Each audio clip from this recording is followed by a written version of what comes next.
Show us your rack blacksmith challenge. I can do that.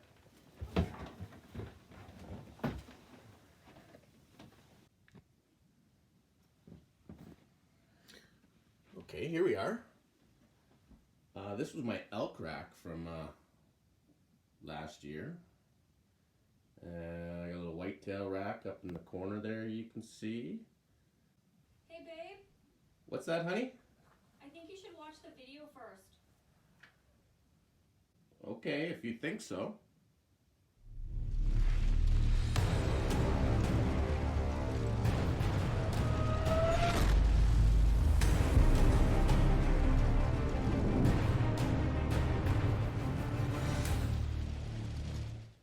Okay, there you have it. Always watch the instructional videos first. So, here's the proper rack that you were expecting. Nothing special. When a little over a year ago, I took part in a Tools to Make Tools course put on by Ethan Harty down in Strom, Alberta, and I came back with a whole plethora of tools. And I realized really quick that laying them on my workbench was not the most efficient. So I hobbled together just a basic 2x4 and whatever scrap wood I had laying around, and it's holding a lot of weight so far, and but it's starting to get full, so there will be adjustments in the future probably coming up. I do need to make it a little bit more efficient as we go. But as the challenge of the video, this is all about the tongs. Tongs. So I might as well start out. My first two sets of tongs was this general purpose kind of V-bit tong. I made this one down in Ethan Harty's course. It's sized for 1/4 inch. It is definitely one of my go-tos.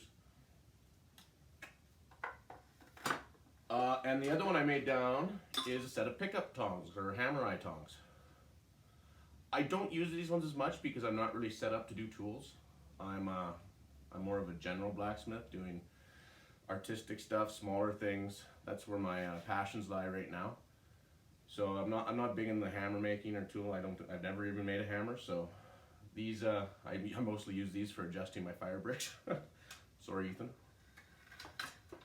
And then as we move on, some of my other more well-used ones is another set of V-bit. These ones I just bought from a local farrier supply shop. These are 3/8. 3/8 and 1/4 inch are some of the most used for me right now, material sizes. So these get a fair bit of work. As well, I don't even know what these would be called. They're almost like a bolt tong. I bought them because they fit horseshoes perfectly they capture them in the channel very well. And I do a lot of horseshoe art and stuff. So these ones also get a fair bit of use. Just a set of basic over-the-counter tongs. As we move on, these are a set of 3/8 bolt tongs. These are also another one of my most used tongs with the 3/8 V-bit. I like these ones. These ones are by Sean Cunningham over at Front Step Forge. He's a Edmonton blacksmith, very, very well known one. You know, I saw him at a local show, and of course I had to grab another blacksmith's tongs. Like I said, they're V-bit. I like them because they got a lot of flex in them. So actually, I use these anywhere from 3/8 up to 5/8. I can get a 5/8 on there, and still, they are. I believe when I bought them, he mentioned they're higher carbon steel, so they'll have some flex in them, and they're not going to deform on you. So actually, I can get up to. These are very versatile in that sense, and of course the V-bit. Sometimes, if you want more of a solid grip, that's where I'll go to my regular tongs.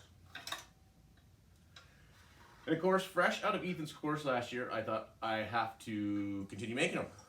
I had to practice, so first set of tongs I made were a flat bit.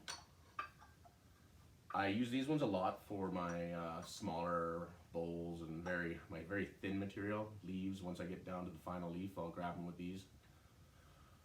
We are moving into the more rougher tongs, the ones I've made myself. And of course, another basic set, very roughly forged. I need to practice my tongs a lot more. I can see this going through this video right now. These ones, and once again, are sized for 1/2 inch. So, I mean, you could go with one set of tongs if you're starting out, and you could constantly be resizing them. As long as you're doing it properly, you're not going to weaken the metal too much. You know, heat it up properly. Don't quench it if it's going to harden on you or anything like that. But it gets old fast, so it's way better just to have the proper size tong. And after I got Sean's, of course, you know, I copied Ethan's tongs, which are just basic tongs, and Sean's tongs I copied too, and I tried making some small 1/4 inch. They're, I actually find I use them for a lot of fine stuff because I left such a long tip on them. I can do a lot of my little small pickup when I'm doing real detailed work. And the beefy, these are my 1 inch. They'll hold a 1 inch round or square. Very beefy, very ugly, very need to work on my tong forging skills. And we've seen the good, the bad, and now the ugly.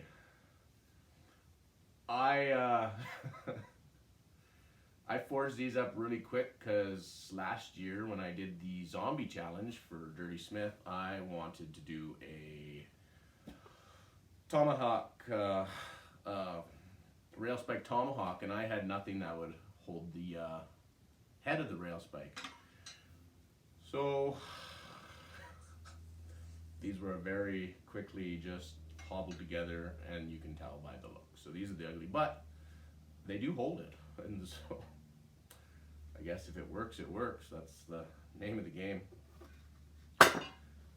So yeah, that's my set of tongs.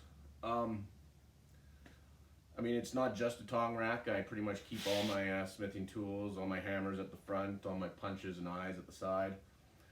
You know, my guillotine tool, some jigs for doing scrolls and rounds.